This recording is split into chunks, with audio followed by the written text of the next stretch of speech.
messieurs, bonsoir. Heureuse de vous retrouver en direct du CIC, le Centre international des conférences Abdellatif Rahal, pour le journal du sommet. Les dirigeants arabes ont commencé à arriver à Alger en prévision de la tenue demain et mercredi du sommet arabe d'Alger. Ils seront une quinzaine entre présidents de la République, rois, princes ou encore émirs à y prendre part. Un rendez-vous d'envergure qui sera marqué par une haute représentativité et surtout des résultats escomptés. Et puis Nariman Zekar nous rejoint sur le plateau. Bonsoir Nariman. Bonsoir Nohed. Alors Nariman, à la veille du début du sommet arabe, l'arrivée des dirigeants a commencé à se faire. Nous le disions, une quinzaine de dirigeants arabes sont donc attendus à Alger pour participer à ce sommet, donc qui commence demain et qui se terminera donc le 2 novembre.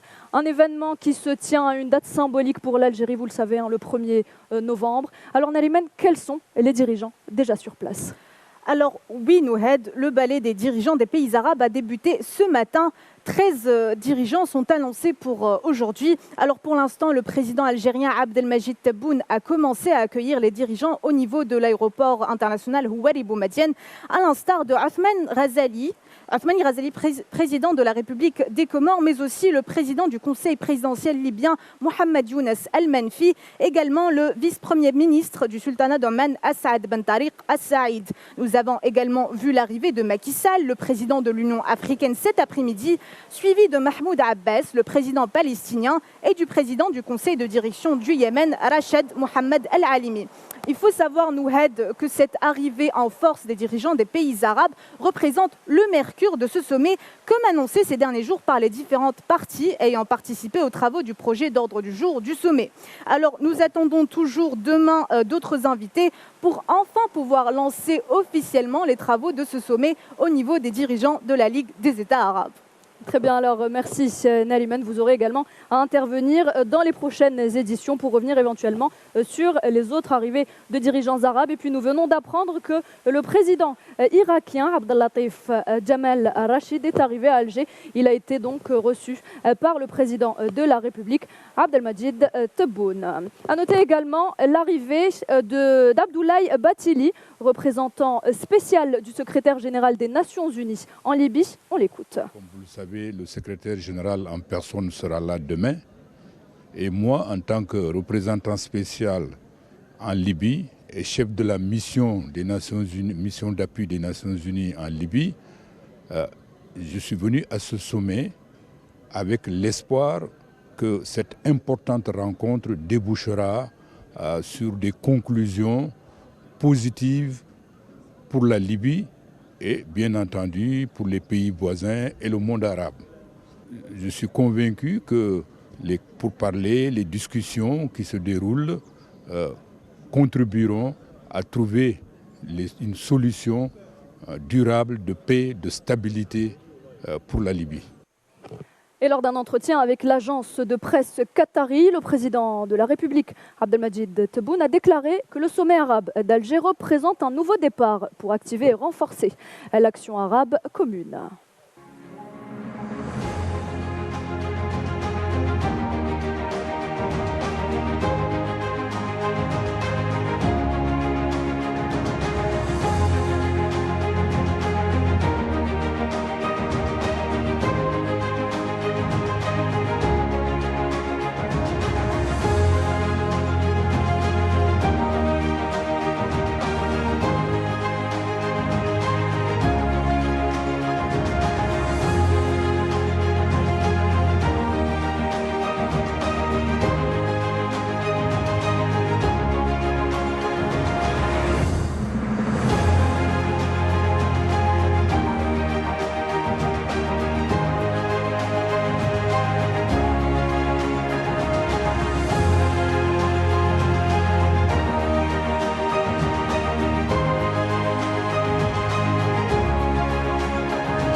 Alors vous le savez, l'Algérie est un partenaire indéfectible de la cause palestinienne, une cause de tout temps défendue par les gouvernements algériens successifs.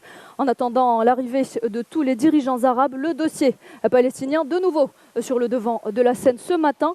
Des discussions ont eu lieu sur la déclaration d'Alger, mais également sur les modalités de sa mise en œuvre.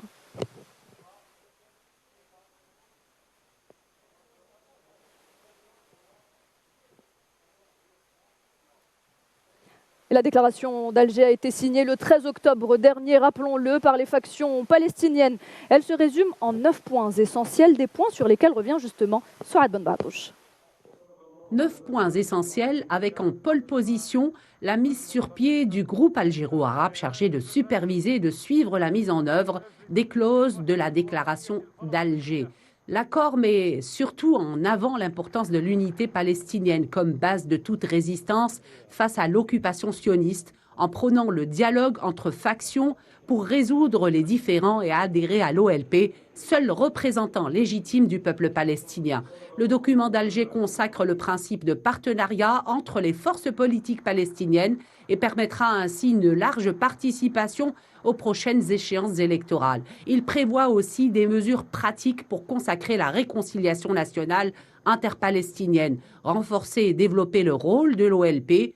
Un autre point, dans cette déclaration d'Alger, le texte prévoit aussi l'élection du Conseil national palestinien, l'accélération de l'organisation des échéances électorales dans tous les territoires palestiniens occupés, fédérer les institutions et mobiliser les énergies pour activer la reconstruction, renforcer le tissu social palestinien et par là même soutenir la résistance du peuple palestinien et lui permettre ainsi de reprendre son destin en main. À l'issue de leur réunion préparatoire, les chefs des diplomaties arabes sont parvenus à des résultats consensuels à la faveur de concertations riches et approfondies, tablant sur la réussite du sommet arabe d'Alger et sur l'unification des rangs arabes. Souila Kilal. Tous les indices sont au vert et laissent à penser que le 31e sommet arabe d'Alger sera une réussite avant même qu'il commence. Les participants aux travaux des réunions préparatoires des ministres des Affaires étrangères étaient unanimes à parler d'un consensus sur toutes les questions arabes. La totalité des points débattus ici par l'ensemble des ministres a abouti à des accords et par conséquent, ils seront soumis lors du futur sommet de cette semaine. Un sommet qui sera sans nul doute une réussite. Les résultats consensuels auxquels sont parvenus les ministres des Affaires étrangères ont permis de maintenir tous les dossiers prévus à l'ordre du jour à la faveur de concertations approfondies. La question palestinienne en tête de liste. Le programme a été maintenu. Les ministres des Affaires étrangères se sont mis d'accord. Au niveau du secrétariat général, tout est clair. Le consensus autour de l'ordre du jour a été maintenu.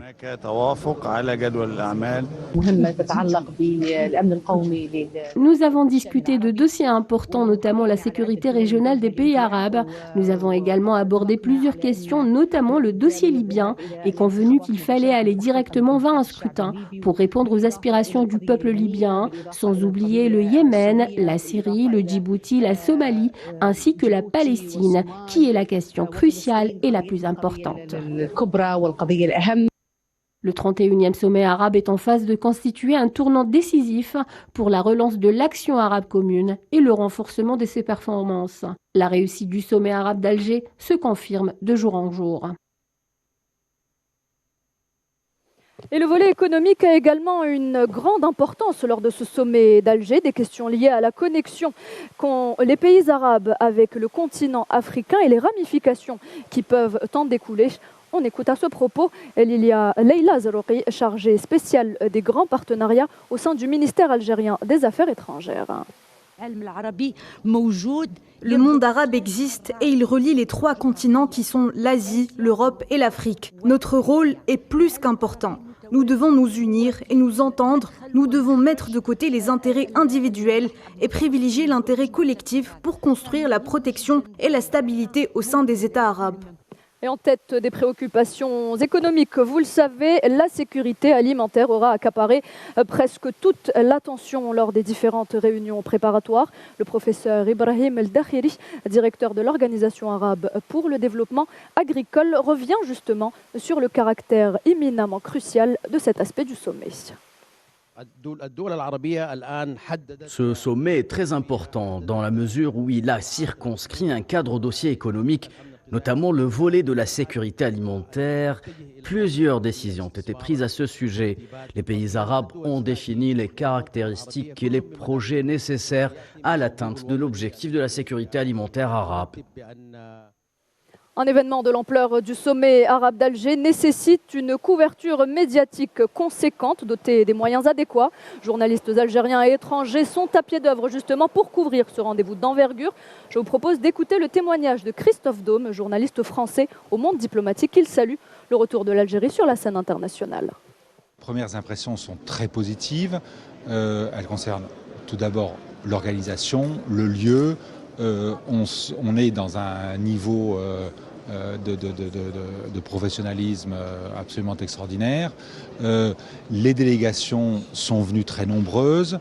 On peut en effet, alors face aux ambitions affirmées de l'Algérie et du président Tebboune de réconcilier comme ça les pays arabes, donc l'ambition est très élevée.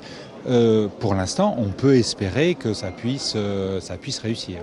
Ce sommet marque très certainement un retour de l'Algérie sur la scène internationale. Les ambitions à nouveau sont très élevées, notamment sur le dossier palestinien.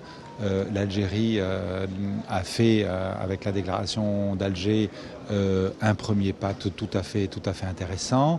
Il y a aussi la question libyenne. Je ne sais pas dans quelle mesure elle va être abordée. On sait que tous les partenaires ne sont pas forcément sur la même ligne, mais c'est sûr que c'est dans ce genre de sommet, au niveau diplomatique, que les choses peuvent avancer.